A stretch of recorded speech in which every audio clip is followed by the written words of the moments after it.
ತಮಿಳಿನಿಂದ ಕನ್ನಡ ಹುಟ್ಟಿದ್ದು ಎಂಬ ಹೇಳಿಕೆಯನ್ನ ಕೊಟ್ಟಿದ್ದಾರೆ ಕಮಲ್ ಹಾಸನ್. ಈ ವಿಚಾರವಾಗಿ ಮಾಜಿ ಸಂಸದೆ ಹಿರಿಯ ನಟಿ ಸುಮಲತಾ ಪ್ರತಿಕ್ರಿಯೆ ನೀಡಿದ್ದಾರೆ.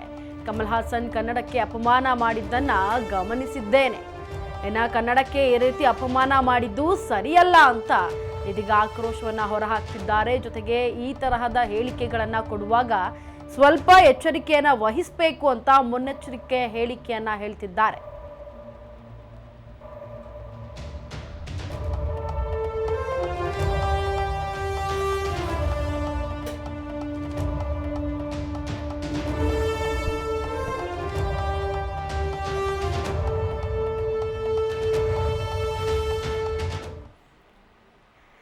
ಇದೀಗ ತಮಿಳಿನಿಂದ ಕನ್ನಡ ಹುಟ್ಟಿದ್ದು ಅಂತ ಕಮಲ್ ಹಾಸನ್ ಅವರು ಹೇಳಿಕೆಯನ್ನ ಕೊಟ್ಟಿದ್ರು. ಈ ಹೇಳಿಕೆ ವಿಚಾರವಾಗಿ ಇದೀಗ ಕನ್ನಡ ಪರ ಹೋರಾಟಗಾರರಿಂದ ಪ್ರೊಟೆಸ್ಟ್ ಕೂಡ ನಡೀತಾ ಇದೆ. ಜೊತೆಗೆ ಅವರ ಯಾವುದೇ ಫಿಲಮ್ಸ್ ಆಗಲಿ ಅದು ನಿರ್ಬಂಧನ ಆಗಬೇಕು ಅಂತ ಹೋರಾಟವನ್ನ ಮಾಡ್ತಿದ್ದಾರೆ. ಇನ್ನೊಂದು ಕಡೆ ಬೆಂಗಳೂರಿನಲ್ಲಿ ಮಾಜಿ ಸಂಸದೆ ಹಿರಿಯ ನಟಿ ಸುಮಲತಾ ಕೂಡ ಹೇಳಿಕೆ ನೀಡಿರುವಂಥದ್ದು.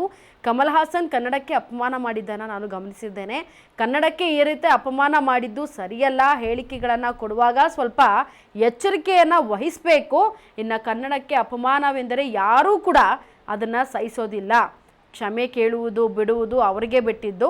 ಯಾವ ಭಾಷೆಯಿಂದ ಯಾವ ಭಾಷೆ ಹುಟ್ಟಿದೆ ಅಂತ ಹೇಳುವ ಹಾಗಿಲ್ಲ ಅಂತ ಇದೀಗ ಬೆಂಗಳೂರಿನಲ್ಲಿ ಮಾಜಿ ಸಂಸದೆ ಹಿರಿಯ ನಟಿ ಸುಮಲತಾ ವಾಗ್ದಾಳಿಯನ್ನು ನಡೆಸಿದ್ದಾರೆ.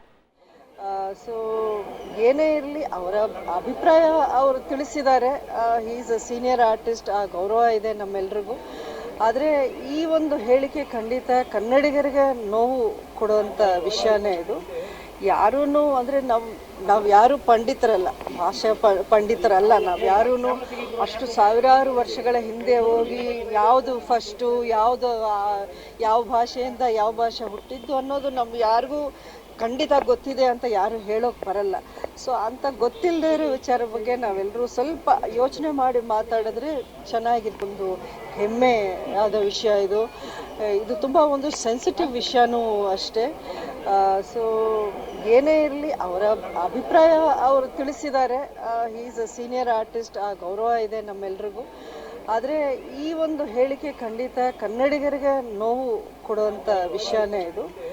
ಯಾರೂ ಅಂದರೆ ನಾವು ಯಾರು ಪಂಡಿತರಲ್ಲ, ಭಾಷಾ ಪಂಡಿತರಲ್ಲ. ನಾವು ಯಾರೂ ಅಷ್ಟು ಸಾವಿರಾರು ವರ್ಷಗಳ ಹಿಂದೆ ಹೋಗಿ ಯಾವುದು ಫಸ್ಟು ಯಾವ ಭಾಷೆಯಿಂದ ಯಾವ ಭಾಷೆ